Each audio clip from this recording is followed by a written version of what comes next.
Hey everyone, welcome back in your classes that is AK's judicial classes. आप सभी का अपने AK जुडिशल क्लासेस में स्वागत है। So guys, today we are going to cover part 8 of the CPC that is talking about the reference review and revision. जो reference है, review है, रिवीजन है, ये होता क्या है इसके बारे में हम पढ़ेंगे। बेयर एक्ट की रीडिंग करेंगे और इसको हम समझने की कोशिश करेंगे।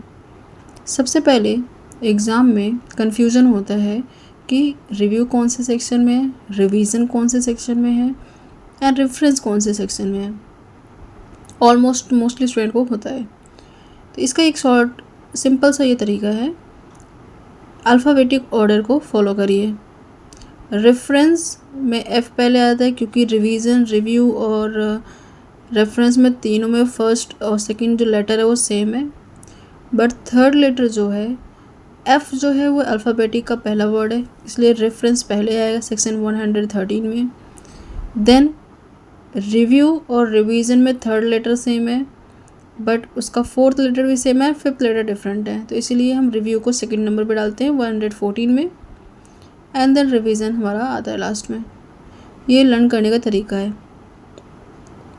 ऑलमोस्ट कुछ स्टूडेंट को पता होगा, कुछ को नहीं पता होगा, तो मैं बेसिक से बता रही हूँ। Reference, review and revision section 113, 14 and 15 है, कवर करता है। तो रेफरेंस जो है बेसिकली अगर हम ऑन द फेस अगर हम पढ़ें कि रेफरेंस होता क्या है। रेफरेंस सिंपल सा मीनिंग होता है, जैसे कहीं एडमिशन लेने जाते हैं किसी स्कूल में, तो पूछा जाता है, या फिर आप किसी स्कूल या कहीं आप जॉब करने जाते हैं तो आपसे क्वेश्चन होता है एक सिंपल से कि आप किसके रेफरेंस से आए हो, मतलब आपको किसने भेजा है। वही सेम चीज़ यहाँ पे है, बस हम यहाँ पे कोर्ट के बारे में पढ़ रहे हैं।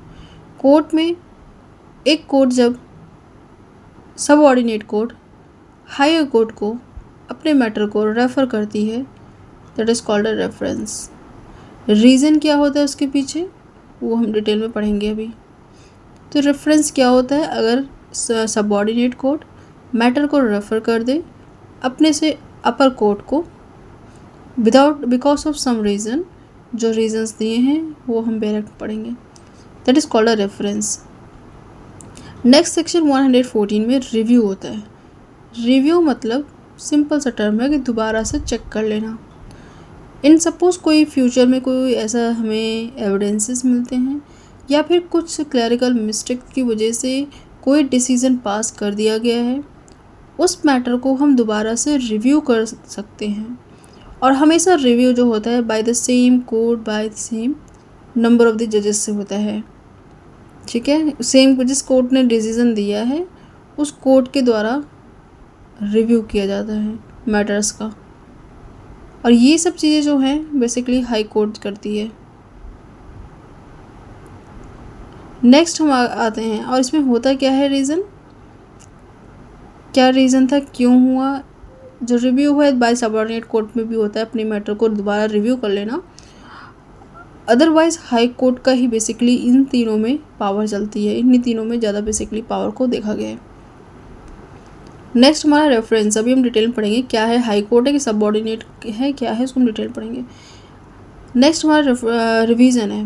रिवीजन में भी हाई कोर्ट की पावर होती है, और रिवीजन में क्या होता है, रिवीजन में ही होता है कि अगर आप कोई जो हाई कोर्ट है वो उसको ऐसा लगता है कोई मैटर जो सबऑर्डिनेट कोर्ट के पास है, उसे सुओ मोटो अपने पास बुला लेना और उस पर कॉग्निजेंस ले लेना, that is called a revision. किसी भी मैटर में किसी सबऑर्डिनेट कोर्ट के मैटर्स को टेक ओवर कर लेना, विड्रॉ करके अपने पास ले लेना और उस पर डिसीज़न देना, that is called a revision. In detail पढ़ते हैं हम इसको आगे।